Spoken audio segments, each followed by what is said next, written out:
Assalamualaikum warahmatullahi wabarakatuh. Perkenalkan, saya Kulsum dari SMP Negeri Tiga Melalui video ini, saya menyebarkan pemahaman sebagai aksi nyata saya dalam mengikuti pelatihan mandiri di platform Merdeka Mengajar. Aksi nyata ini yaitu topik mengapa kurikulum perlu dirubah. Mari kita simak dulu apa itu kurikulum. Kurikulum adalah panduan pembelajaran pada satuan pendidikan di mana dapat dimaknai sebagai titik awal dan titik akhir dari pengalaman belajar murid.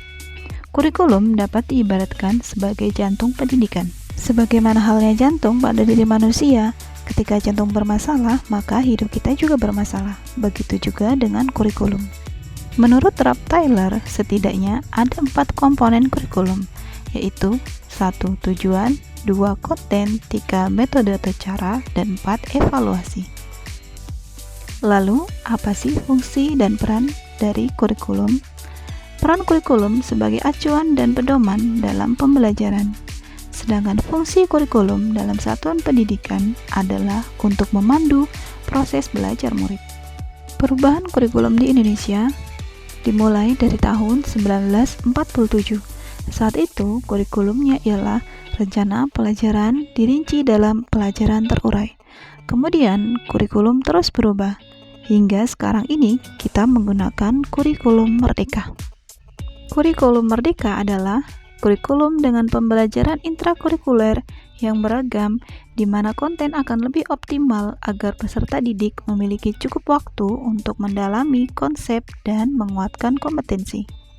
Melihat dari perkembangan kurikulum di Indonesia yang terus berubah-ubah, maka timbul pertanyaan, mengapa kurikulum berubah-ubah atau mengapa kurikulum dirubah? Kurikulum yang baik adalah kurikulum yang sesuai dengan zamannya dan terus dikembangkan atau diadaptasi sesuai konteks dan karakteristik murid demi membangun kompetensi sesuai dengan kebutuhan murid kini dan masa depan. Kurikulum memang harus berubah karena kurikulum bersifat dinamis yang menyesuaikan dengan perkembangan zaman. Ada 3 alasan mengapa kurikulum perlu dirubah. Yang pertama, kurikulum harus sesuai dengan perkembangan zamannya. Artinya, kurikulum bersifat dinamis. Bisa menyesuaikan kondisi, kurikulum tidak dapat dipergunakan dalam satu waktu terus-menerus karena dunia terus berubah. Demikian juga pendidikan, sebagai pilar utama dalam membangun dan mendidik generasi harus ikut berubah. Alasan kedua, kurikulum perlu dirubah untuk dikembangkan atau diadaptasi sesuai konteks dan karakteristik murid, demi membangun kompetensi sesuai dengan kebutuhan murid kini dan masa depan. Alasan yang ketiga, kurikulum perlu dirubah untuk menyiapkan generasi yang akan datang dan mampu memandang ke depan sebagai generasi yang visioner yang memiliki cita-cita besar. Kemudian, untuk mewujudkan kurikulum yang berpihak kepada murid, kita membutuhkan peran orang tua, masyarakat, dan guru, di mana 3 hal tersebut adalah 3 pilar pendidikan, serta menempatkan kebutuhan, pendapat, pengalaman, hasil belajar, serta kepentingan murid sebagai pengembangan kurikulum, karena memang kurikulum dirancang untuk murid. Hal ini sesuai dengan pendapat Ki Hajar Dewantara mengenai pendidikan, di mana pendidikan adalah menuntun segala kekuatan kodrat yang ada pada anak-anak agar mereka dapat mencapai keselamatan dan kebahagiaan yang setinggi-tingginya, baik sebagai manusia maupun sebagai anggota masyarakat.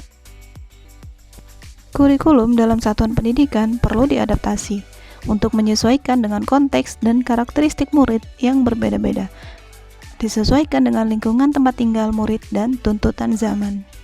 Kesimpulan yang bisa kita ambil dari video ini yaitu kurikulum bersifat dinamis dan perlu dirubah disesuaikan dengan perkembangan zaman, kebutuhan belajar murid, dan menciptakan generasi yang memandang masa depan.